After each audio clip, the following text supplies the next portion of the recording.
Voltamos a falar sobre a Lei 14.382 e suas repercussões nos registros públicos. Estamos aqui falando sobre a parte do registro de imóveis. E a lei trouxe uma alteração bastante interessante, que ainda não está em vigor, naturalmente, mas vai estar em vigor assim que for implantado o SERP, dentro do cronograma que o CNJ vai disciplinar nos termos do artigo 7º da Lei 14.382. E isso impactou na mudança no parágrafo 4º do artigo 221, que diz assim: quando for requerida a prática de ato com base em título físico que tenha sido registrado, digitalizado ou armazenado, inclusive em outra serventia, será dispensada a reapresentação e bastará referência a ele ou a apresentação de certidão. Então, o ponto que nós queremos chamar a atenção aqui é a questão de ter sido registrado, digitalizado, armazenado em outra serventia. Isso aqui é realmente interessante, porque os títulos devem ser qualificados pelo registrador, que vai admitir o ingresso dele no fólio registral, na matrícula do imóvel, se tratando de título passivo de registro na matrícula, porque também temos os atos passíveis de registro lá no livro auxiliar.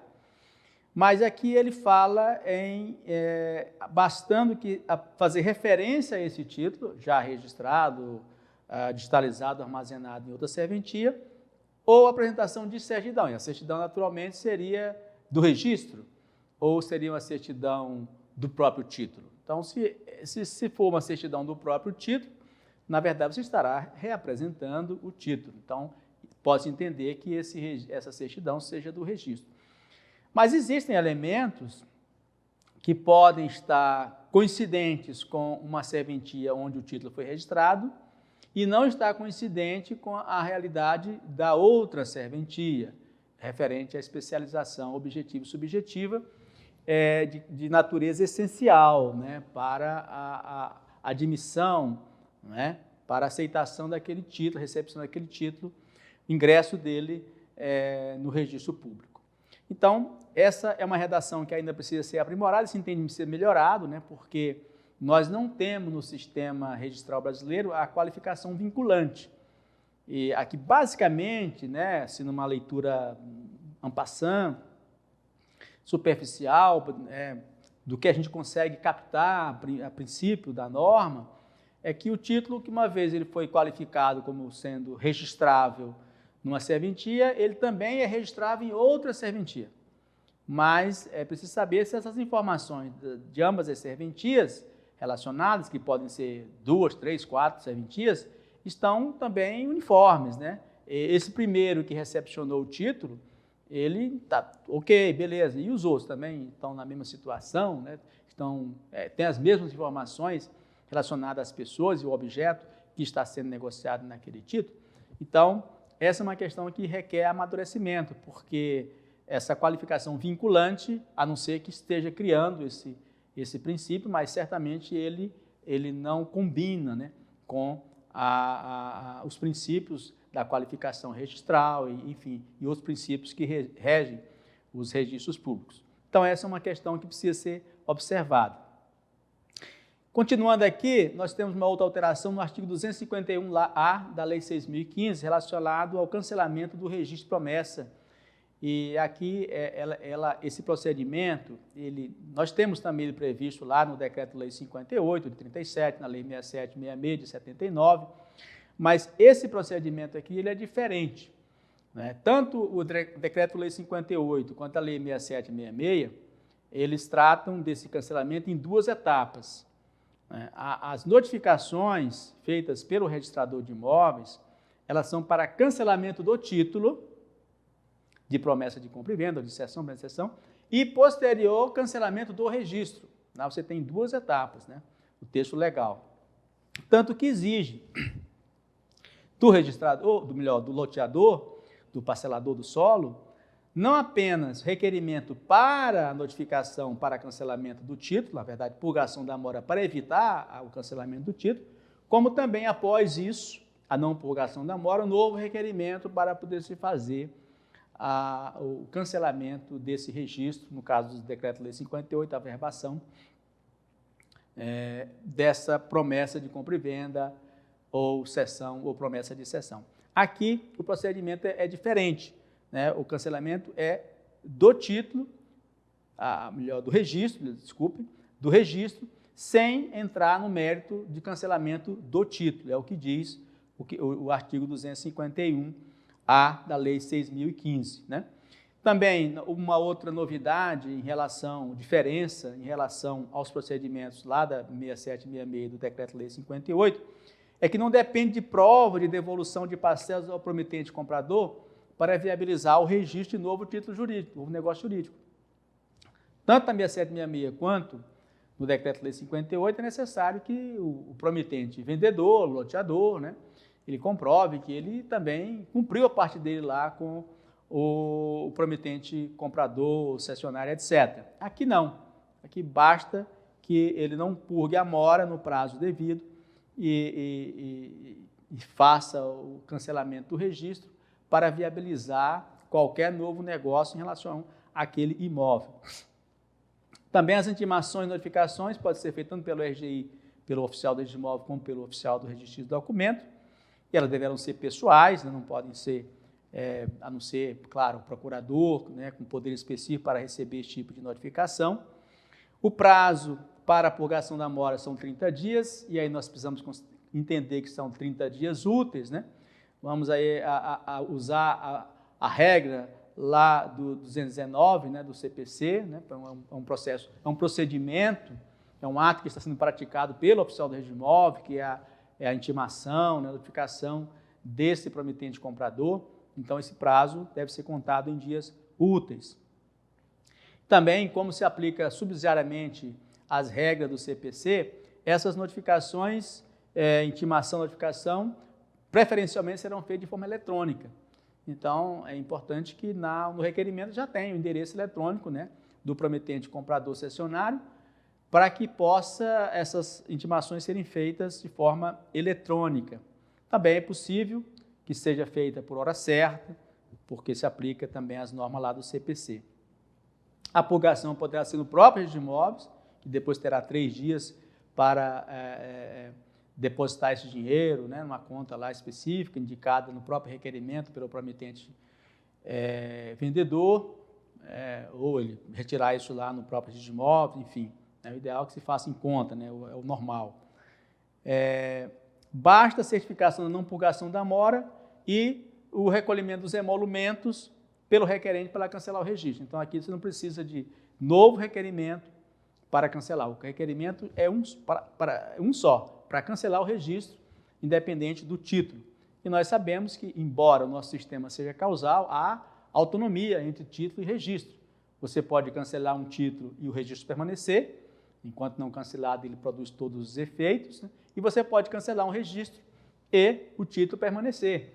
Inclusive, é uma das hipóteses, né, de uso capião com prazo reduzido, é você ter um título que o registro foi cancelado por alguma anomalia no registro, mas o título permanece. Nesse caso, creio que esse título não tem sentido permanecer, porque é evidente que já foi vendido para uma outra pessoa, pode ser vendido, e aí não terá aí a questão da uso capião. E uma outra consequência desse cancelamento do registro é que, dos termos da lei, a certidão de cancelamento do registro será prova relevante e determinante para a medida liminar de reintegração de posse. Então, mais uma vez, fica demonstrado aí que, nesse caso, esse título anterior, ele não terá mais nenhuma eficácia para efeito de contagem de prazo, de uso capião, né, especial, etc. É uma situação que realmente, indiretamente, o título acaba ficando sem nenhuma utilidade para esse promitente comprador, que agora não tem mais a posse do imóvel e o imóvel pode ser livremente negociado. Uma outra alteração, e a última relacionada à lei 6.015, mas não diretamente na 6.015, mas na lei 13.465, é relacionado ao procedimento da REURB e os atos de registro serem totalmente por meio eletrônico. Então, essa é uma alteração que a lei 14.382 introduziu no parágrafo 1º do artigo 76 da Lei 13.465, mas que diz respeito ao registro público, ao registro de imóveis, né, onde esse procedimento da REURB vai ser processado, vai correr.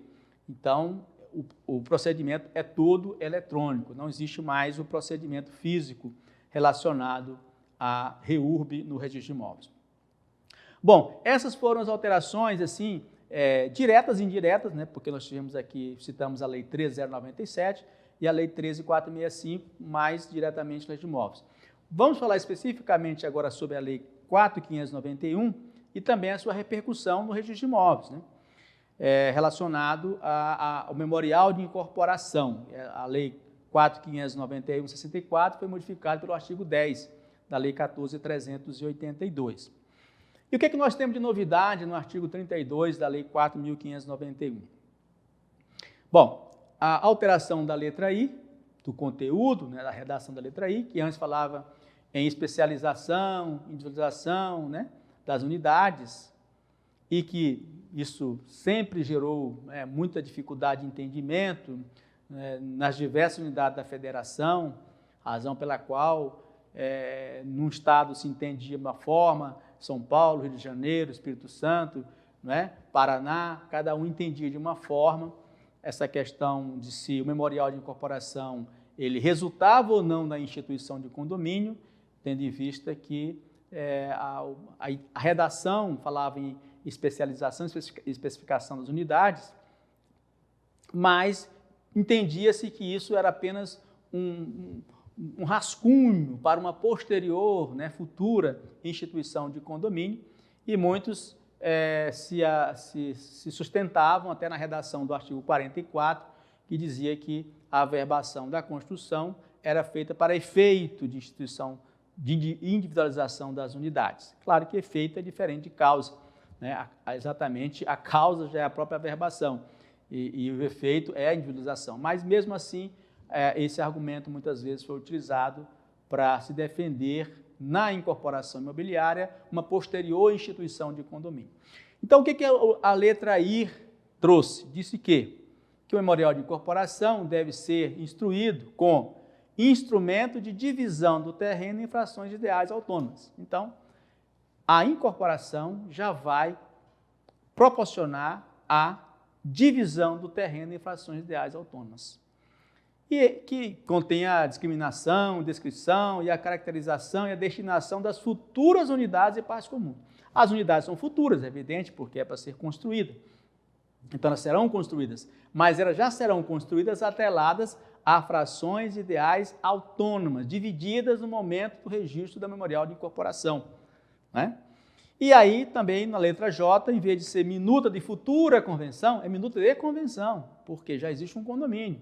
Então, se já existe um condomínio, você já tem que ter uma minuta de convenção para ser aprovada pelos condôminos. E essa informação, ela se fortalece lá no parágrafo 1º, né? A do artigo 32, onde fala: o registro memorial de incorporação sujeita as frações do terreno e as respectivas acessões a regime condominial especial.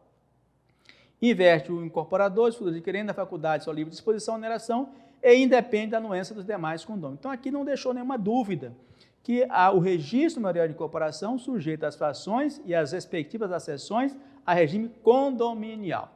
Então, você tem um regime condominial especial, e nos termos da letra I do artigo 32, em função da individuação, da divisão do terreno em frações ideais autônomas. Então, você tem um condomínio de unidades autônomas. Na verdade, poderia ser dito aqui, um condomínio edilício especial. Não se falou edilício por quê? Possivelmente para destacar, diferenciar entre um condomínio já construído, né, de unidades não construídas, e um ainda ser construído, né, mas não impediria de ter usado a palavra edilício, porque se refere à edificação, né, se refere até a imóvel, então não teria nenhum problema. Especial por quê? Especial porque não construído ainda, então ela é diferente daquele já concluído. E o parágrafo 15 é terminativo, né, conclusivo, afasta qualquer dúvida que o registro memorial de incorporação constitui o condomínio, ao dizer: ou institui o condomínio, né, ao dizer. O registro memorial de incorporação e da instituição do condomínio para suas ações ideais constitui ato registral único. Então, a instituição do condomínio é feita juntamente com o memorial de incorporação, ou com o registro. O registro do memorial de incorporação institui o condomínio. E ele diz aqui constitui ato registral único, ou seja, ele é ato registral único. É diferente daquela redação lá do 237A, da Lei 6.015, onde diz que para efeito de cobrança de emolumentos é considerado ato único. Lá é para efeito de cobrança de emolumento. Todo mundo sabe que são diversos atos com responsabilidades, com qualificações independentes, porém constitui ato único.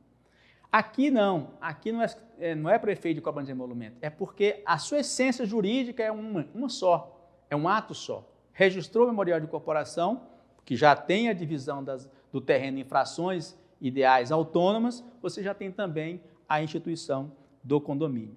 E aí, no artigo 44, né, só para fecharmos esse raciocínio aqui, diz o seguinte: após a concessão do habeas pela autoridade administrativa, incumbe ao incorporador a averbação da construção em correspondência às frações ideais criminadas na matrícula do terreno.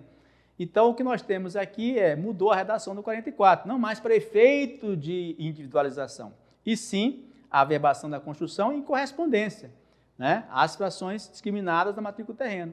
Então, o habite-se será de todas as unidades construídas, mostrando assim que agora nós temos uma nova configuração do negócio de incorporação imobiliária no que diz respeito à instituição do condomínio, que não será nem anterior à incorporação, nem posterior à averbação da construção, e sim ela integra o próprio memorial de incorporação.